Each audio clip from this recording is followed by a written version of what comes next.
ಸುದೀರ್ಘ 4 ಗಂಟೆ 30 ನಿಮಿಷಗಳ ವಿಚಾರಣೆಯಲ್ಲಿ ಯುವತಿ ಹೇಳಿದ್ದೇನು, ಕಿಡ್ನಾಪ್ ದೂರಿನ ಬಗ್ಗೆ ಯುವತಿ ನೀಡಿದ ಸ್ಪಷ್ಟನೆಯಾದ್ರೂ ಏನು, ರಾಜ್ಯದಲ್ಲಿ ಹಲ್ಚಲ್ ಸೃಷ್ಟಿಸಿದ ಯುವತಿ ವಿಡಿಯೋಗಳನ್ನ ಸೆರೆ ಹಿಡಿದಿದ್ದಾದ್ರೂ ಯಾರು, ಇದೆಲ್ಲವನ್ನ ನೋಡೋಣ ಸಿಡಿ ಲೇಡಿ ನ್ಯೂಸ್ ಎಕ್ಸ್‌ಪ್ರೆಸ್ ನಲ್ಲಿ।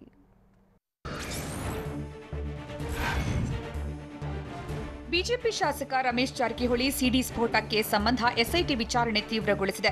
5ನೇ ದಿನವೂ ಸಿಡಿ ಲೇಡಿ ಎಸ್ಐಟಿ ವಿಚಾರಣೆಗೆ ಹಾಜರಾಗಿದ್ಲು। ಬಿಗಿ ಭದ್ರತೆಯಲ್ಲಿ ಯುವತಿಯನ್ನ ಕರೆತಂದ್ರು। ಬಳಿಕ ಬೆಂಗಳೂರಿನ ಆಡುಗೋಡಿ ಟೆಕ್ನಿಕಲ್ ವಿಂಗ್ನಲ್ಲಿ ಸಿಡಿ ಲೇಡಿಯನ್ನ ಸತತ 4 ಗಂಟೆ 30 ನಿಮಿಷಗಳ ಕಾಲ ವಿಚಾರಣೆ ನಡೆಸಿದ್ರು। ಹಲವು ಪ್ರಶ್ನೆಗಳನ್ನ ಕೇಳಿದ್ದು ಯುವತಿ ಸ್ಫೋಟಕ ಮಾಹಿತಿ ನೀಡಿದ್ಲು।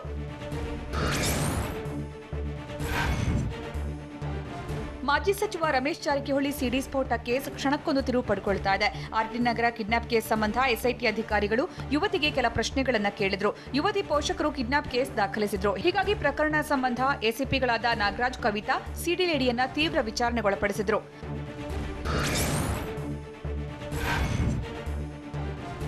ಸಿಡಿ ಸ್ಫೋಟ ಕೇಸ್ ಸಂಬಂಧ ಎಸ್ಐಟಿ ಟೀಮ್ ಇಂಚಿಂಚು ಮಾಹಿತಿ ಕಲೆ ಹಾಕ್ತಿದೆ। ಬೆಂಗಳೂರಿನ ಆಡುಗೋಡಿಯ ಟೆಕ್ನಿಕಲ್ ವಿಂಗ್ನಲ್ಲಿ ತನಿಖಾಧಿಕಾರಿಗಳು ಯುವತಿಗೆ ಪ್ರಶ್ನೆಗಳ ಸುರಿಮಳೆಗೈದಿದ್ದಾರೆ। ನಿಮ್ಮನ್ನು ಯಾರಾದರೂ ಕಿಡ್ನಾಪ್ ಮಾಡಿದ್ರಾ? ಯಾರಾದರೂ ನಿಮ್ಮನ್ನ ಬಂಧನದಲ್ಲಿ ಇರಿಸಿದ್ರಾ? ನಿಮ್ಮ ಪೋಷಕರೇ ಕಿಡ್ನಾಪ್ ಎಂದು ದೂರು ನೀಡಿದ್ದಾರೆ। ಯಾವ ಒತ್ತಡಕ್ಕೆ ಒಳಗಾಗದೆ ಏನಾಗಿದೆ ಅಂತ ನಿಜ ಸಂಗತಿ ಹೇಳಿ ಅಂತ ಯುವತಿಯನ್ನ ಪ್ರಶ್ನಿಸಿದ್ದಾರೆ।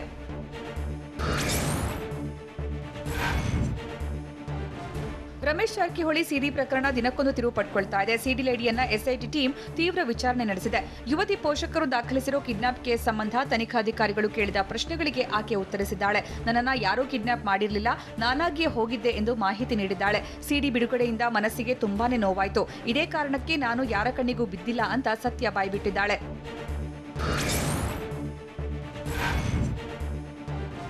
ಮಾರ್ಚ್ 2ರಂದು ಸಿಡಿ ಸ್ಫೋಟವಾಗ್ತಿದ್ದಂತೆ 28 ದಿನಗಳ ಕಾಲ ಸಿಡಿ ಲೇಡಿ ಅಜ್ಞಾತಳಾಗಿದ್ಲು। ಈ ಸಂಬಂಧ ಎಸ್ಐಟಿ ಅಧಿಕಾರಿಗಳು ಕೆಲ ಪ್ರಶ್ನೆಗಳನ್ನ ಕೇಳಿದ್ದಾರೆ। ಬೆಂಗಳೂರು ಬಿಟ್ಟ ನಂತರ ನೀವು ಎಲ್ಲಿಗೆ ಹೋಗಿದ್ರಿ? ಬೆಂಗಳೂರಿಂದ ತೆರಳಿದಾಗ ನಿಮ್ಮ ಜೊತೆ ಯಾರಿದ್ರು ಅಂತ ಪ್ರಶ್ನಿಸಿದ್ದಾರೆ। ನಿಮ್ಮನ್ನ ಇಲ್ಲಿಂದ ಕರೆದುಕೊಂಡು ಹೋದವರು ಯಾರು ಎಂದು ಎಸ್ಐಟಿ ಅಧಿಕಾರಿಗಳು ಪ್ರಶ್ನಿಸಿದ್ದಾರೆ। ಗೋವಾದಲ್ಲಿ ನನ್ನ ಸ್ನೇಹಿತೆ ಮನೆ ಇದೆ, ಅಲ್ಲಿ ಉಳ್ಕೊಂಡಿದ್ದೆ। ವಿಡಿಯೋ ವೈರಲ್ ಆದ ಬಳಿಕ ನಾನು ಊರಿಗೆ ಹೋಗೋ ಸ್ಥಿತಿಯಲ್ಲಿರಲಿಲ್ಲ, ಹೀಗಾಗಿ ನಾನು ಊರಿಗೆ ಹೋಗಿಲ್ಲ ಅಂತ ಯುವತಿ ಹೇಳಿದ್ದಾಳಂತೆ। ರಮೇಶ್ ಜಾರಕಿಹೊಳಿ ಅವರಿಂದ ಭಯ ಕೂಡ ಇತ್ತು, ಹಾಗಾಗಿ ನಾನು ಅಜ್ಞಾತ ಸ್ಥಳದಲ್ಲಿ ಇರುವ ಅನಿವಾರ್ಯತೆ ಎದುರಾಯಿತು ಎಂದಿದ್ದಾಳೆ।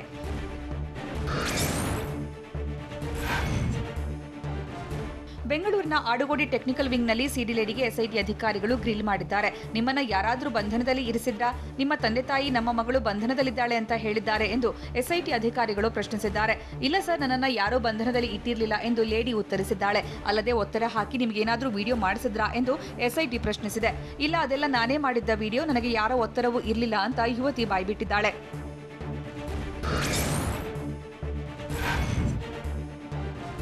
ಸಿಡಿ ಸ್ಫೋಟ ಕೇಸ್ ಸಂಬಂಧ ವಿಚಾರಣೆ ವೇಳೆ ಸಿಡಿ ಲೇಡಿ ಸ್ಫೋಟಕ ಅಂಶಗಳನ್ನು ಎಸ್ಐಟಿ ಎದುರು ಹೇಳಿದ್ದಾಳೆ। ನೀವು ಅಜ್ಞಾತ ಸ್ಥಳದಿಂದ ವಿಡಿಯೋ ಮಾಡಿದ್ದು ಯಾಕೆ? ನೀವೇ ನೇರವಾಗಿ ಬರಬಹುದಿತ್ತಲ್ವಾ ಎಂದು ಪ್ರಶ್ನೆಗಳನ್ನ ಕೇಳಿದ್ದಾರೆ। ಇದಕ್ಕೆ ಉತ್ತರಿಸಿರೋ ಸಿಡಿ ಲೇಡಿ, ರಮೇಶ್ ಜಾರಕಿಹೊಳಿ ದೂರು ದಾಖಲು ಮಾಡಿದ್ರಲ್ವಾ, ಅದರಲ್ಲಿ ನನ್ನನ್ನು ಕೂಡ ಅಪರಾಧಿ ಎಂಬಂತೆ ತೋರಿಸೋ ಯತ್ನ ಮಾಡಿದ್ರು, ಹಾಗಾಗಿ ವಿಡಿಯೋ ಮೂಲಕ ನಾನು ಸ್ಪಷ್ಟನೆ ಕೊಡಬೇಕಾಯಿತು ಎಂದಿದ್ದಾಳೆ।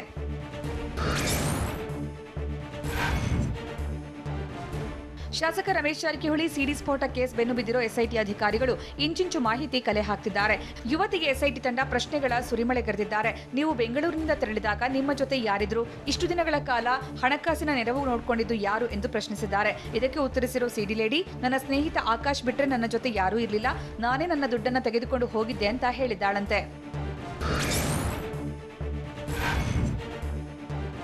ಬಿಜೆಪಿ ಶಾಸಕ ರಮೇಶ್ ಜಾರಕಿಹೊಳಿ ಸಿಡಿ ಬಹಿರಂಗ ಕೇಸ್ ಕ್ಷಣಕ್ಕೊಂದು ತಿರುವು ಪಡ್ಕೊಳ್ತಾ ಇದೆ। ಬೆಂಗಳೂರಿನ ಆಡುಗೋಡಿಯ ಟೆಕ್ನಿಕಲ್ ವಿಂಗ್ನಲ್ಲಿ ಎಸ್ಐಟಿ ವಿಚಾರಣೆ ನಡೆಸಿದ್ರು। ಯುವತಿ ಸಂಪೂರ್ಣ ಹೇಳಿಕೆ ವಿಡಿಯೋ ಚಿತ್ರೀಕರಣ ಮಾಡಿದ್ರು। ಟೆಕ್ನಿಕಲ್ ವಿಂಗ್ನಿಂದ ಗೌಪ್ಯ ಸ್ಥಳಕ್ಕೆ ಯುವತಿ ತೆರಳಿದ್ದಾಳೆ। ಅಗತ್ಯವಿದ್ರೆ ಮತ್ತೆ ವಿಚಾರಣೆಗೆ ಕರೆಯೋದಾಗಿ ಸಿಡಿ ಲೇಡಿಗೆ ಎಸ್ಐಟಿ ಸೂಚಿಸಿದೆ।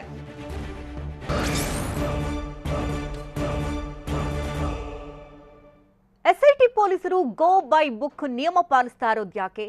ಸವಾಲು ಹಾಕಿದ್ದ ವಕೀಲ ಮಂಜುನಾಥ್ಗೆ ಬಾರ್ ಕೌನ್ಸಿಲ್ ಶಾಕ್ ಕೊಟ್ಟಿದ್ದು ಹೇಗೆ? ವಿಚಾರಣೆಗೆ ಗೈರಾದ ಸಾಹುಕಾರ್ ಬಗ್ಗೆ ಡಿಕೆಶಿ ವ್ಯಂಗ್ಯವಾಡಿದ್ದೇನು? ನೋಡೋಣ ಸಿಡಿ ರಹಸ್ಯ ನ್ಯೂಸ್ ಎಕ್ಸ್‌ಪ್ರೆಸ್‌ನಲ್ಲಿ।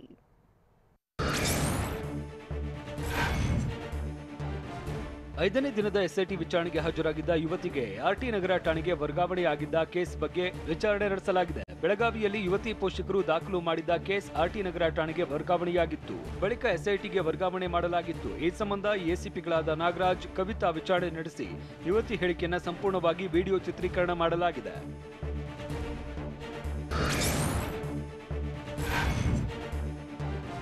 ಸಿಡಿ ಪ್ರಕರಣದ ತನಿಖೆ ನಡೆಸ್ತಾ ಇರುವ ಎಸ್ಐಟಿ ಗೋ ಬೈ ಬುಕ್ ನಿಯಮ ಪಾಲಿಸ್ತಾ ಇದೆ. ನಿರಂತರ ಕಾನೂನು ತಜ್ಞರ ಸಂಪರ್ಕದಲ್ಲಿ ಇರುವ ಅಧಿಕಾರಿಗಳು ತನಿಖಾ ಹಂತದ ಪ್ರತಿ ಹೆಜ್ಜೆ ಬಗ್ಗೆ ಚರ್ಚೆ ನಡೆಸಿ ಮುಂದಿನ ಕ್ರಮ ಕೈಗೊಳ್ತಾ ಇದ್ದಾರೆ. ಸಿಡಿ ಸಂಬಂಧ 3 ಕೇಸ್ ದಾಖಲಾಗಿದ್ದು ಪ್ರತ್ಯೇಕ ತನಿಖಾಧಿಕಾರಿಗಳು ತನಿಖೆ ನಡೆಸ್ತಾ ಇದ್ದಾರೆ.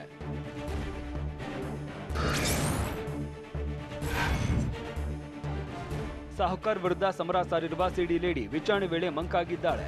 ಹೀಗಾಗಿ ಯುವತಿಗೆ ಮತ್ತೊಮ್ಮೆ ಕೌನ್ಸಿಲಿಂಗ್ ಮಾಡೋದಕ್ಕೆ ಎಸ್ಐಟಿ ಚಿಂತನೆ ನಡೆಸಿದೆ. ಎಸ್ಐಟಿಯ ಪ್ರತಿ ಪ್ರಶ್ನೆಗೂ ಯುವತಿ ವಕೀಲರ ಕಡೆ ಮುಖ ಮಾಡಿದ್ದಾಳೆ. ಅಲ್ಲದೆ ಮಹಜರ್ ವೇಳೆ ಕಣ್ಣೀರಿಟ್ಟಿದ್ದ ಯುವತಿ ವಿಚಾರಣೆ ವೇಳೆ ಪೋಷಕರನ್ನ ನೋಡಬೇಕು ಅಂತ ಮನವಿ ಮಾಡಿದ್ದಳು.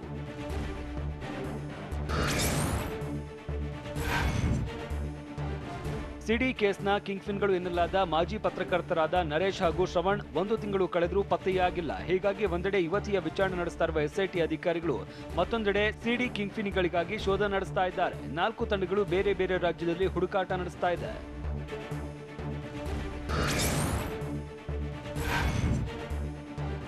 ರಮೇಶ್ ಸಿಡಿ ಕೇಸ್ ಸಂಬಂಧ ಯುವತಿ ಪರ ವಕೀಲರ ಲಾ ಪ್ರಾಕ್ಟೀಸ್ಗೆ ಕುತ್ತು ಎದುರಾಗಿದೆ.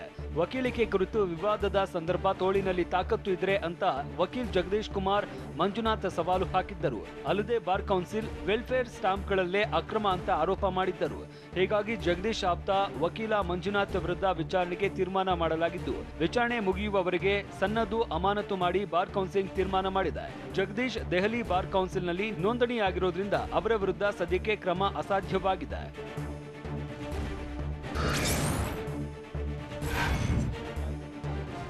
ಎಸ್ಐಟಿ ವಿಚಾರಣೆಗೆ ಗೈರಾದ ರಮೇಶ್ ಜಾರಕಿಹೊಳಿ ಬಗ್ಗೆ ಕೆಪಿಸಿಸಿ ಅಧ್ಯಕ್ಷ ಡಿಕೆ ಶಿವಕುಮಾರ್ ಕಿಚಾಯಿಸಿದ್ದಾರೆ. ಅವನಿಗೆ ಅದೇನ್ ಕಷ್ಟ ಸುಖವೋ ಅದೆಲ್ಲೆಲ್ಲಿ ನೋವಿದ್ಯೋ ಅಂತ ಮಂಗಳೂರು ಏರ್ಪೋರ್ಟ್ನಲ್ಲಿ ಡಿಕೆಶಿ ಹೇಳಿದ್ದಾರೆ.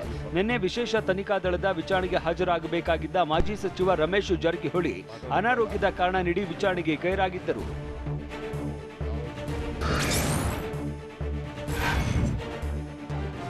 ಸಿಡಿ ಕೇಸ್ ಬಗ್ಗೆ ಯಾವ್ಯಾವ ದಿಕ್ಕಿನಲ್ಲಿ ತನಿಖೆ ನಡೀತಾ ಇದೆ ಅನ್ನೋದು ನನಗೆ ಗೊತ್ತು ಅಂತ ಡಿಕೆ ಶಿವಕುಮಾರ್ ಹೇಳಿದ್ದಾರೆ.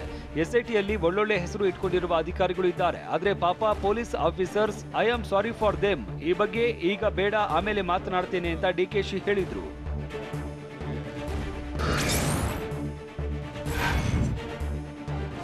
ಸಿಡಿ ಕೇಸ್ನಲ್ಲಿ ಯಾರನ್ನೂ ರಕ್ಷಿಸುವ ಪ್ರಶ್ನೆನೇ ಇಲ್ಲ ಅಂತ ಕಲಬುರಗಿಯಲ್ಲಿ ಬಿಜೆಪಿ ರಾಜ್ಯಾಧ್ಯಕ್ಷ ನಳಿನ್ ಕುಮಾರ್ ಕಟೀಲು ಹೇಳಿದ್ದಾರೆ. ಎಸ್ಐಟಿ ತನಿಖೆಯ ದಾರಿ ತಪ್ಪಿಸೋದಕ್ಕೆ ಅವಕಾಶ ಕೊಡಲಾಗದು. ಎಸ್ಐಟಿ ಮೇಲೆ ನಮಗೆ ಸಂಪೂರ್ಣ ನಂಬಿಕೆ, ವಿಶ್ವಾಸ ಇದೆ. ಕಾನೂನು ಪ್ರಕಾರ ಎಲ್ಲ ಕ್ರಮ ಆಗುತ್ತೆ, ಎಲ್ಲರಿಗೂ ನ್ಯಾಯ ಸಿಗುತ್ತದೆ ಅಂತ ಕಟೀಲು ಹೇಳಿದ್ದಾರೆ.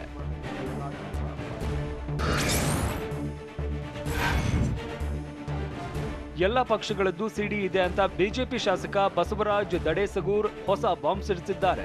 ಕೊಪ್ಪಳ ಜಿಲ್ಲೆ ಕನಕಗಿರಿಯಲ್ಲಿ 6 ಸಚಿವರು ಕೋರ್ಟ್ಗೆ ಮೊರೆ ಹೋಗಿರುವ ವಿಚಾರಕ್ಕೆ ಪ್ರತಿಕ್ರಿಯಿಸಿದ ಅವರು, ಸಚಿವರದ್ದು ಸಿಡಿ ಇರಬಹುದು, ಇನ್ನೊಬ್ಬರದ್ದು ಇರಬಹುದು, ಯಾರಿಲ್ಲ ಅಂತ ಹೇಳಿ ನೋಡೋಣ ಅಂತ ತಿಳಿಸಿದ್ರು.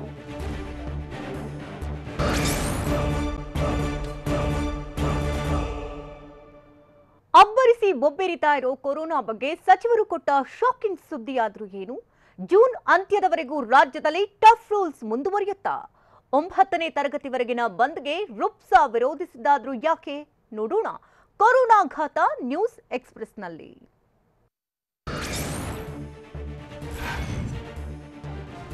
ರಾಜ್ಯದಲ್ಲಿ ಕೊರೋನಾ ಸೋಂಕು ಮತ್ತೆ ಅಬ್ಬರಿಸುತ್ತಿದ್ದು ತೀವ್ರ ಆತಂಕ ಮೂಡಿಸಿದೆ. ಇದರ ಬೆನ್ನಲ್ಲೇ ಸಚಿವ ಸುಧಾಕರ್ ಆಘಾತಕಾರಿ ಮಾಹಿತಿ ನೀಡಿದ್ದು, ಕೊರೋನಾ 2ನೇ ಅಲೆ ಬಹಳ ಬೇಗ ಹರಡುತ್ತೆ ಅಂತ ಹೇಳಿದ್ದಾರೆ. ಚಿಕ್ಕಬಳ್ಳಾಪುರದಲ್ಲಿ ಮಾತನಾಡಿದ ಅವರು, ಸೋಂಕಿನ ಪ್ರಮಾಣ ಕಡಿಮೆ ಮಾಡಲು ಮುಖ್ಯಮಂತ್ರಿಗಳು ಬಿಗಿಯಾದ ಕ್ರಮ ಕೈಗೊಂಡಿದ್ದಾರೆ. ಹಂತ ಹಂತವಾಗಿ ಪರಿಶೀಲನೆ ನಡೆಸಿ ಕ್ರಮ ಕೈಗೊಳ್ಳುತ್ತೇವೆ. 45 ವರ್ಷ ಮೇಲ್ಪಟ್ಟವರು ಕಡ್ಡಾಯವಾಗಿ ಲಸಿಕೆ ತೆಗೆದುಕೊಳ್ಳಿ ಅಂತ ಮನವಿ ಮಾಡಿದ್ರು.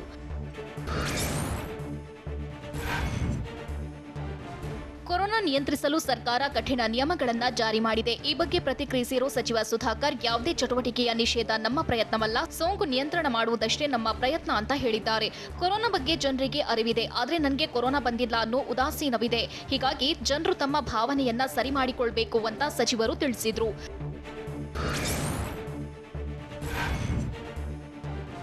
ರಾಜ್ಯದಲ್ಲಿ ಜಾರಿಯಾಗಿರುವ ಕಠಿಣ ನಿಯಮಗಳಲ್ಲಿ ಯಾವುದೇ ಬದಲಾವಣೆ ಇಲ್ಲ ಅಂತ ಸಚಿವ ಸುಧಾಕರ್ ಸ್ಪಷ್ಟಪಡಿಸಿದ್ದಾರೆ. ಬೆಂಗಳೂರಿನಲ್ಲಿ ಮಾತನಾಡಿದ ಅವರು, ನೈಟ್ ಕರ್ಫ್ಯೂ, ವೀಕೆಂಡ್ ಲಾಕ್ಡೌನ್ ಬಗ್ಗೆ ಗೊತ್ತಿಲ್ಲ, ಆದರೆ ವೈಜ್ಞಾನಿಕ ವರದಿ ಆಧಾರದ ಮೇಲೆ ಕ್ರಮ ಕೈಗೊಂಡಿದ್ದೇವೆ. ಕೋವಿಡ್ ನಿಯಂತ್ರಣಕ್ಕೆ ಮುನ್ನೆಚ್ಚರಿಕೆ ಕ್ರಮ ಕೈಗೊಳ್ಳದೆ ಬೇರೆ ದಾರಿ ಇಲ್ಲ ಅಂತ ಸಚಿವ ಸುಧಾಕರ್ ತಿಳಿಸಿದ್ದಾರೆ. ರಾಜ್ಯದಲ್ಲಿ ಕಠಿಣ ನಿಯಮಗಳು ಜೂನ್ ತಿಂಗಳ ಅಂತ್ಯದವರೆಗೆ ಜಾರಿಯಾಗುವ ಸಾಧ್ಯತೆಗಳಿವೆ. ತಾಂತ್ರಿಕ ಸಲಹಾ ಸಮಿತಿ ಜೂನ್ ಕೊನೆವರೆಗೆ ಸಲಹೆ ನೀಡಿದೆ. ಈಗ ಕಠಿಣ ಕ್ರಮ ಕೈಗೊಳ್ಳದಿದ್ರೆ ಹೆಚ್ಚು ಕಡಿಮೆ ಆಗಲಿದೆ ಅಂತ ಸಚಿವ ಸುಧಾಕರ್ ಹೇಳಿದ್ದಾರೆ. ತಾಂತ್ರಿಕ ಸಲಹಾ ಸಮಿತಿ ವರದಿ ತರಿಸಿಕೊಂಡು ಸಿಎಂ ಜೊತೆ ಚರ್ಚೆ ಮಾಡಿ ನಿರ್ಧರಿಸಿದ್ದೇವೆ ಎಂದು ಸಚಿವರು ತಿಳಿಸಿದ್ದಾರೆ.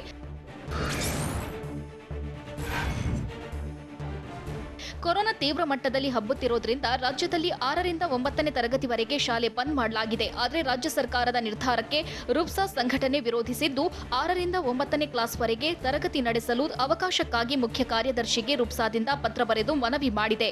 ಶಿಕ್ಷಣ ಸಚಿವ ಸುರೇಶ್ ಕುಮಾರ್ಗೂ ರುಪ್ಸಾ ಪತ್ರ ಬರೆದಿದ್ದು ತಕ್ಷಣ ಸರ್ಕಾರ ಈ ಆದೇಶ ಹಿಂಪಡೆಯಬೇಕೆಂದು ಒತ್ತಾಯಿಸಿದೆ. ಸರ್ಕಾರದ ಹೊಸ ಮಾರ್ಗಸೂಚಿಗೆ ಕೆಪಿಸಿಸಿ ಅಧ್ಯಕ್ಷ ಡಿಕೆ ಶಿವಕುಮಾರ್ ವ್ಯಂಗ್ಯವಾಡಿದ್ದಾರೆ. ಮಂಗಳೂರು ವಿಮಾನ ನಿಲ್ದಾಣದಲ್ಲಿ ಮಾತನಾಡಿದ ಅವರು ಕೊರೋನಾ ಗೈಡ್ಲೈನ್ಸ್ ಅಟ್ಟರ್ ಫ್ಲಾಪ್ ಅಂತ ಹೇಳಿದ್ರು. ಸರ್ಕಾರಕ್ಕೆ ಪ್ರಾಕ್ಟಿಕಲ್ ನಾಲೆಜ್ ಇಲ್ಲ. 50% ನಿರ್ಬಂಧ ವಿಧಿಸೋದಾದ್ರೆ ಚುನಾವಣೆ ಸೇರಿ ಎಲ್ಲದಕ್ಕೂ ನಿಯಮ ಜಾರಿ ಮಾಡಿ ಅಂತ ಆಗ್ರಹಿಸಿದ್ದಾರೆ.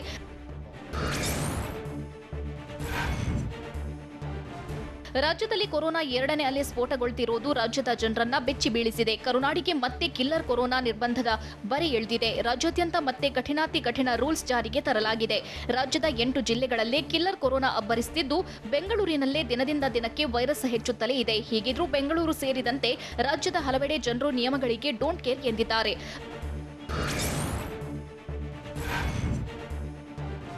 ರಾಜ್ಯದಲ್ಲಿ ಹೆಮ್ಮಾರಿ ಕೊರೋನಾ ಕಟ್ಟಿ ಹಾಕೋಕೆ ಸರ್ಕಾರ ಟಫ್ ರೂಲ್ಸ್ ಜಾರಿಗೆ ತಂದಿದೆ. ಆದರೆ ಶಿವಮೊಗ್ಗ ಗಾಂಧಿ ಬಜಾರ್ನಲ್ಲಿ ಕೋವಿಡ್ ನಿಯಮ ಉಲ್ಲಂಘಿಸಲಾಗಿದೆ. 2ನೇ ಅಲೆ ಭೀತಿ ಇದ್ರೂ ಮಾಸ್ಕ್ ಧರಿಸದ ಜನರು ಸಾಮಾಜಿಕ ಅಂತರ ಪಾಲಿಸದೆ ವ್ಯಾಪಾರ ವಹಿವಾಟಿನಲ್ಲಿ ಪಾಲ್ಗೊಂಡಿದ್ದಾರೆ. ಶಿವಮೊಗ್ಗ ನಗರದ ಹೃದಯ ಭಾಗದಲ್ಲಿರೋ ಗಾಂಧಿ ಬಜಾರ್ನಲ್ಲಿ ಜನಸಂದಣಿಯೇ ಸೇರಿದೆ. ಮಹಾರಾಷ್ಟ್ರದಲ್ಲಿ ಮಹಾಮಾರಿ ಕೊರೋನಾ ಸೋಂಕು ತೀವ್ರ ಮಟ್ಟದಲ್ಲಿ ಅಬ್ಬರಿಸುತ್ತಿದೆ. ಹೀಗಾಗಿ 1ರಿಂದ 8ನೇ ತರಗತಿ ವಿದ್ಯಾರ್ಥಿಗಳಿಗೆ ಪರೀಕ್ಷೆ ರದ್ದು ಮಾಡಲಾಗಿದೆ. ಪರೀಕ್ಷೆ ನಡೆಸದೆ ಉತ್ತೀರ್ಣಗೊಳಿಸಲು ಉದ್ಧವ್ ಠಾಕ್ರೆ ನೇತೃತ್ವದ ಮಹಾರಾಷ್ಟ್ರ ಸರ್ಕಾರ ನಿರ್ಧಾರ ಕೈಗೊಂಡಿದೆ.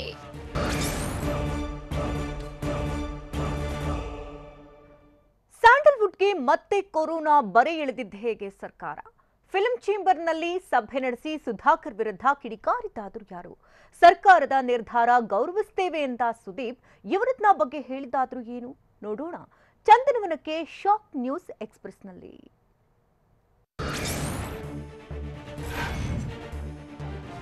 ಕರುನಾಡಿಗೆ ಮತ್ತೆ ಕಿಲ್ಲರ್ ಕೊರೋನಾ ನಿರ್ಬಂಧದ ಬರೆ ಎಳೆದಿದೆ. ರಾಜ್ಯಾದ್ಯಂತ ಮತ್ತೆ ಕಠಿಣ ರೂಲ್ಸ್ ಜಾರಿಗೆ ತರಲಾಗಿದೆ.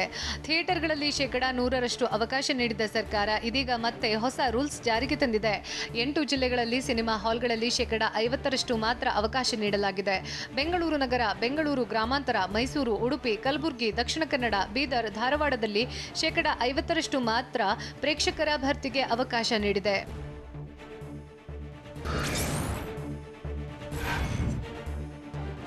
ಚಿತ್ರಮಂದಿರಗಳಲ್ಲಿ 50% ಭರ್ತಿಗೆ ಅವಕಾಶ ನೀಡಿರೋ ಸರ್ಕಾರದ ವಿರುದ್ಧ ಸ್ಯಾಂಡಲ್ವುಡ್ ಮತ್ತೆ ಸಿಡಿದೆದ್ದಿದೆ.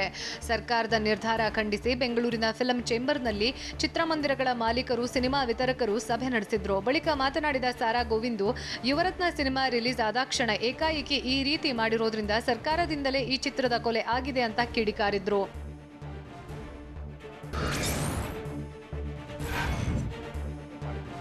ಸರ್ಕಾರ ನಿರ್ಧಾರ ಹಿಂಪಡೆದೇ ಇದ್ರೆ ಸಚಿವ ಸುಧಾಕರ್ ಮತ್ತು ಸಿಎಂ ಬಿಎಸ್ವೈ ಮನೆ ಮುಂದೆ ಧರಣಿ ಮಾಡ್ತೀವಿ ಅಂತ ನಿರ್ಮಾಪಕ ಕೆ ಮಂಜು ಆಕ್ರೋಶ ವ್ಯಕ್ತಪಡಿಸಿದ್ದಾರೆ.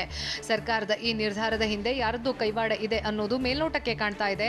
ಚಿತ್ರರಂಗಕ್ಕೆ ಅನ್ಯಾಯ ಮಾಡಿರೋರ ಹಿಂದೆ ಕೆಲ ಸಚಿವರ ಹುನ್ನಾರವಿದೆ. ಆದ್ರಿಂದಲೇ ಚಿತ್ರರಂಗ ಟಾರ್ಗೆಟ್ ಆಗ್ತಿದೆ ಅಂತ ಕೆ ಮಂಜು ಆರೋಪಿಸಿದ್ದಾರೆ.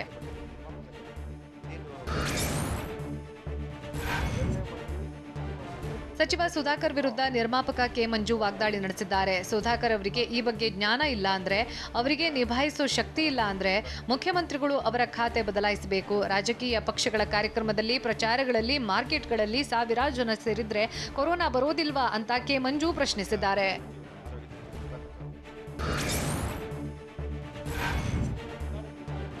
ರಾಜ್ಯ ಸರ್ಕಾರಕ್ಕೆ ಚಿತ್ರರಂಗದ ಬಗ್ಗೆ ಮಾಹಿತಿಯ ಕೊರತೆ ಇದ್ದು, ಸುಧಾಕರ್ ಅವರು ಚಿತ್ರರಂಗದ ಆರೋಗ್ಯದ ಬಗ್ಗೆ ಮೊದಲು ತಿಳ್ಕೊಳ್ಬೇಕು ಅಂತ ಚಲನಚಿತ್ರ ವಾಣಿಜ್ಯ ಮಂಡಳಿ ಕಾರ್ಯದರ್ಶಿ ಎನ್.ಎಂ. ಸುರೇಶ್ ಹೇಳಿದ್ದಾರೆ. ಥಿಯೇಟರ್ನಲ್ಲಿ 50% ಪ್ರೇಕ್ಷಕರಿಗೆ ನಿರ್ಬಂಧ ವಿಧಿಸಿದ್ರೆ ನಿರ್ಮಾಪಕ, ಪ್ರದರ್ಶಕರು ಏನಾಗಬೇಕು? ಯುವರತ್ನ ಅಂತಹ ದೊಡ್ಡ ಸಿನಿಮಾ ರಿಲೀಸ್ ಆದ ಒಂದೇ ಒಂದು ದಿನದಲ್ಲಿ ಬದಲಾವಣೆ ಮಾಡಿದ್ದಾರೆ ಅಂದ್ರೆ ಏನ್ ಅರ್ಥ ಅಂತ ಸುರೇಶ್ ಪ್ರಶ್ನಿಸಿದ್ದಾರೆ.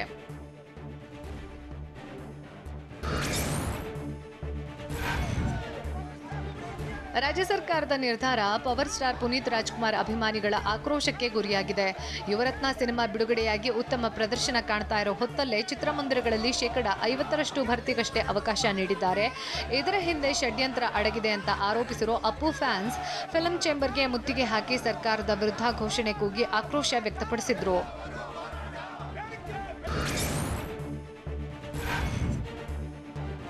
ಸರ್ಕಾರದ ನಿರ್ಧಾರ ಗೌರವಿಸ್ತೀವಿ ಅಂತ ನಟ ಕಿಚ್ಚ ಸುದೀಪ್ ಟ್ವೀಟ್ ಮಾಡಿದ್ದಾರೆ. 50% ವೀಕ್ಷಕರಿಗೆ ಅವಕಾಶ ನೀಡಿದ್ರಿಂದ ಶಾಕ್ ಆಗಿದೆ. ಆದರೂ ರಾಜ್ಯ ಸರ್ಕಾರದ ನಿರ್ಧಾರವನ್ನ ಗೌರವಿಸುತ್ತೇನೆ. ಈ ಸಂದರ್ಭದಲ್ಲಿ ಯುವರತ್ನ ತಂಡ ಗೆದ್ದು ಬರಲಿ ಅಂತ ಸುದೀಪ್ ಹಾರೈಸಿದ್ದಾರೆ.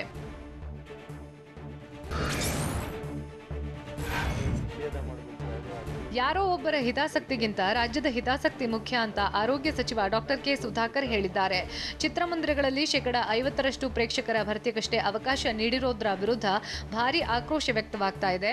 ಈ ಬಗ್ಗೆ ಚಿಕ್ಕಬಳ್ಳಾಪುರದಲ್ಲಿ ಪ್ರತಿಕ್ರಿಯಿಸಿದ ಸಚಿವರು, ಒಂದೇ ಒಂದು ಚಟುವಟಿಕೆ ನೋಡಿ ಕ್ರಮ ಸಡಿಲಿಸಲು ಸಾಧ್ಯವಿಲ್ಲ. ಕೊರೋನಾ ವೈರಸ್ನ ನಿಯಂತ್ರಣಕ್ಕಾಗಿ ಕಠಿಣ ಕ್ರಮ ಕೈಗೊಂಡಿದ್ದೇವೆ ಅಂತ ಹೇಳಿದ್ರು.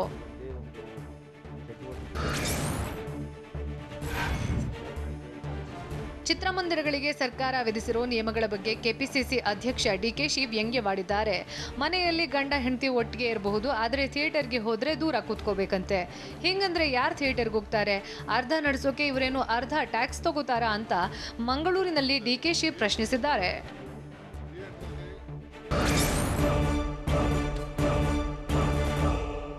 ಸಿಎಂ ಬಿಎಸ್ವೈ ವಿರುದ್ಧ ಸಿದ್ದರಾಮಯ್ಯ ಏಕವಚನದಲ್ಲಿ ವಾಗ್ದಾಳಿ ನಡೆಸಿದ್ಯಾಕೆ? ಈಶ್ವರಪ್ಪ ಸಿಎಂ ನಡುವಿನ ಅನುದಾನ ಸಮರದ ಬಗ್ಗೆ ವ್ಯಂಗ್ಯವಾಡಿದ್ಯಾರು? ಜನನಾಯಕರೇ ಕೋವಿಡ್ ರೂಲ್ಸ್ ಬ್ರೇಕ್ ಮಾಡಿದ ಹೇಗೆ? ನೋಡೋಣ ಕರ್ನಾಟಕ ನ್ಯೂಸ್ ಎಕ್ಸ್‌ಪ್ರೆಸ್‌ನಲ್ಲಿ.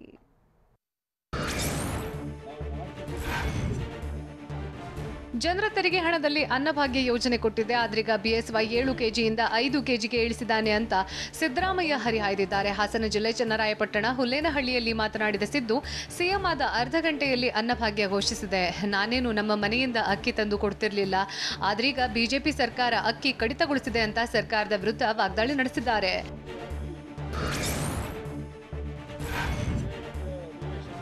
ಬಿಎಸ್ವೈ ಇನ್ನೆಷ್ಟು ದಿನ ಇರ್ತಾರೋ ಏನೋ ಪಾಪ ಅಂತ ಸಿದ್ದರಾಮಯ್ಯ ಹೇಳಿದ್ದಾರೆ. ಬಿಎಸ್ವೈ ಅವರ ಪುತ್ರ ಸರ್ವಾಧಿಕಾರಿಯಂತೆ ವರ್ತಿಸಿದ್ದಾರೆ. ಈಶ್ವರಪ್ಪರ ಇಲಾಖೆಯಲ್ಲಿ ಏನೂ ನಡೆಯದಂತೆ ಮಾಡಿದ್ದಾರೆ. ನಾನಾಗಿದ್ರೆ 1 ಸೆಕೆಂಡ್ ಸಚಿವನಾಗಿ ಇರ್ತಿರ್ಲಿಲ್ಲ. ಮಾನ ಮರ್ಯಾದೆ ಸ್ವಾಭಿಮಾನ ಬಿಟ್ಟು ಇರೋಕ್ಕಾಗತ್ತಾ ಅಂತ ಸಿದ್ದರಾಮಯ್ಯ ಪ್ರಶ್ನಿಸಿದ್ದಾರೆ. ಅಲ್ಲದೆ ನನ್ನ ಜೀವನದಲ್ಲಿ ಯಾರಿಗೂ ಗೊಡ್ಡು ಸಲಾಂ ಹೊಡೆದಿಲ್ಲ, ನಾನು ಯಾರಿಗೂ ಜಗ್ಗೋದಿಲ್ಲ, ಯಾರಿಗೂ ಬಗ್ಗೋದಿಲ್ಲ, ನಿಮ್ಮ ಆಶೀರ್ವಾದ ಇರೋವರೆಗೂ ಯಾರೇನೂ ಮಾಡೋಕ್ಕಾಗಲ್ಲ ಅಂತ ಹೇಳಿದ್ದಾರೆ.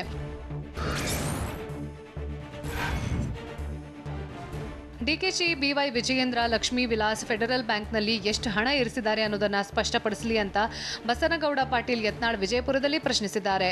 ಇಡಿ ತನಿಖೆ ಯಾರ ಮೇಲೆ ನಡೀತಾ ಇದೆ, ಎಷ್ಟು ಕೋಟಿ ಹಗರಣವಾಗಿದೆ ಅಂತ ಸ್ಪಷ್ಟಪಡಿಸಬೇಕು. ಫೆಬ್ರವರಿ 4ರಂದು ಇಡಿ ಕರೆದೊಯ್ದಿದ್ದು ಯಾರನ್ನ ಅಂತ ಬಿವೈ ವಿಜಯೇಂದ್ರ ಸ್ಪಷ್ಟಪಡಿಸಲಿ ಅಂತ ಯತ್ನಾಳ್ ಗುಡುಗಿದ್ದಾರೆ.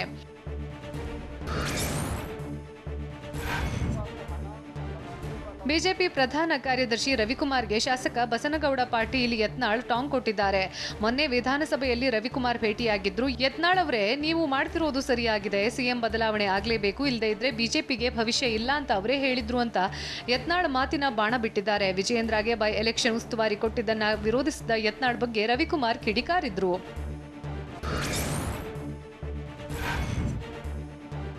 ಹಾಸನ ಜಿಲ್ಲೆ ಚನ್ನರಾಯಪಟ್ಟಣ ತಾಲೂಕಿನ ಹುಲ್ಲೇನಹಳ್ಳಿಯಲ್ಲಿ ಜನರು ಕೊರೋನಾ ನಿಯಮ ಉಲ್ಲಂಘಿಸಿದ್ರು. ಸೋಂಕು ನಿಯಂತ್ರಣಕ್ಕೆ ಟಫ್ ರೂಲ್ಸ್ ಜಾರಿಯಲ್ಲಿದ್ರೂ ಬೇಜವಾಬ್ದಾರಿ ತೋರಿಸಿದ್ದಾರೆ. ಸಿದ್ದರಾಮಯ್ಯ ಜೊತೆ ವೇದಿಕೆ ಏರಿ ಕೋವಿಡ್ ನಿಯಮಕ್ಕೆ ತಿಲಾಂಜಲಿ ಇಟ್ರು. ಇತ್ತ ಶಿವಮೊಗ್ಗದಲ್ಲಿ ಸಚಿವ ಕೆಎಸ್ ಈಶ್ವರಪ್ಪ ಭಾಗಿಯಾಗಿದ್ದ ಕಾರ್ಯಕ್ರಮದಲ್ಲೂ ಕೊರೋನಾ ರೂಲ್ಸ್ ಬ್ರೇಕ್ ಮಾಡಲಾಯಿತು. ಶಿವಮೊಗ್ಗದಲ್ಲಿ ನಡೆದ ಕಾರ್ಯಕ್ರಮದಲ್ಲಿ ಮಾಸ್ಕ್ ಧರಿಸದೆ, ಅಂತರ ಪಾಲಿಸದೆ ಜನ ಸಚಿವ ಈಶ್ವರಪ್ಪ ಜೊತೆ ಕಾರ್ಯಕ್ರಮದಲ್ಲಿ ಭಾಗವಹಿಸಿದ್ರು. ಈ ವೇಳೆ ಶಿವಮೊಗ್ಗ ಪಾಲಿಕೆ ಮೇಯರ್ ಸುನೀತಾ ಅಣ್ಣಪ್ಪ ಮತ್ತು ಇತರರು ಕೂಡ ಹಾಜರಾಗಿದ್ರು.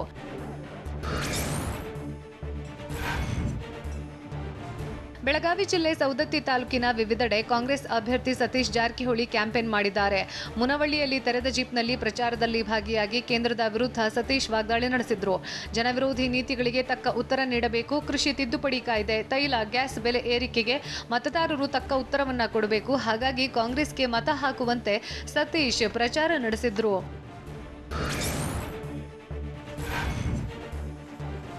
ದಾವಣಗೆರೆ ಜಿಲ್ಲೆ ಹೊನ್ನಾಳಿ ತಾಲೂಕಿನ ಕುಂಬಳೂರು ಗ್ರಾಮದಲ್ಲಿ ಶಾಸಕ ರೇಣುಕಾಚಾರ್ಯಗೆ ಕೂಲಿ ಕಾರ್ಮಿಕರು ಪುಷ್ಪಾರ್ಚನೆ ಮಾಡಿದ್ದಾರೆ. 40 ಲಕ್ಷ ವೆಚ್ಚದ ಉದ್ಯೋಗ ಖಾತ್ರಿ ಯೋಜನೆಯಡಿ ಕೆರೆ ಅಭಿವೃದ್ಧಿಯಾಗ್ತಾ ಇದ್ದು 329 ಜನರಿಗೆ ಉದ್ಯೋಗ ದೊರೆತಿದೆ. ಹೀಗಾಗಿ ಕಾಮಗಾರಿ ವೀಕ್ಷಿಸಲು ಆಗಮಿಸಿದ ರೇಣುಕಾಚಾರ್ಯಗೆ ಸ್ವತಃ ಕಾರ್ಮಿಕರು ಪುಷ್ಪಾರ್ಚನೆ ಮಾಡಿದ್ದಾರೆ. ದುಡಿಯುವ ಕೈಗಳಿಗೆ ಕೆಲಸ ನೀಡಿದ ಶಾಸಕರಿಗೆ ಅಭಿನಂದನೆ ಸಲ್ಲಿಸಿದ್ದಾರೆ.